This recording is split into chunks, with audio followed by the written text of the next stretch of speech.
Bienvenue dans la série de tutoriels vidéo Zenix pour la formation continue en milieu hospitalier. Cette série vous présente en détail le défibrillateur moniteur Zenix et ses fonctionnalités. Ces vidéos viennent compléter la formation officielle. Prenez le temps de consulter le guide de l'opérateur disponible en ligne sur zol.com. Avant d'utiliser Zenix pour la prise en charge des patients, assurez-vous d'avoir suivi une formation officielle dispensée par une autorité compétente. Cette vidéo présente la défibrillation manuelle et les tests avec les palettes externes sur le défibrillateur moniteur Zenix. Commencez par vérifier que les palettes externes sont bien connectées au câble multifonction.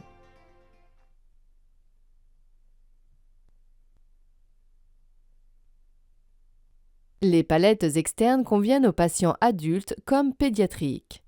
Pour exposer la plaque pédiatrique, appuyez sur le bouton noir PEDI en haut de la palette, puis faites glisser la plaque adulte vers le haut. Pour augmenter ou diminuer l'énergie sélectionnée, utilisez le bouton Sélection d'énergie sur la palette sternum ou la touche Sélection d'énergie de la barre d'action du défibrillateur moniteur Zenix.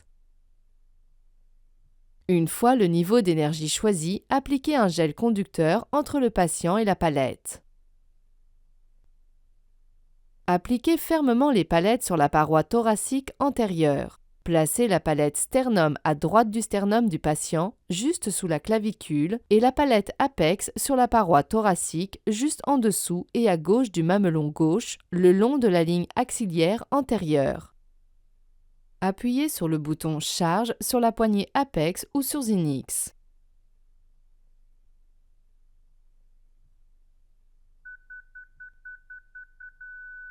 Au niveau d'énergie souhaitée, le voyant de charge de la palette apex s'allume.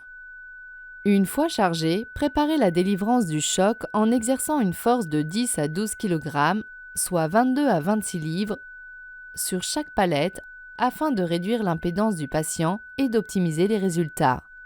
Appuyez simultanément avec vos pouces sur les boutons choc orange des deux palettes et maintenez-les enfoncés jusqu'à ce que l'énergie soit délivrée au patient. Pour annuler la défibrillation à tout moment, sélectionnez la touche Désarmer sur l'écran tactile ou appuyez sur la touche de sélection d'énergie de la palette.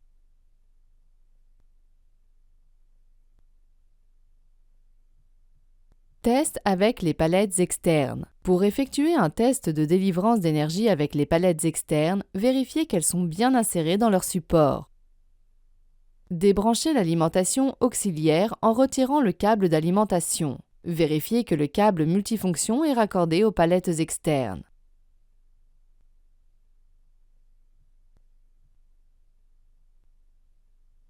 Vérifiez que la touche Autotest 30 joules s'affiche. Sélectionnez la touche Autotest 30 joules.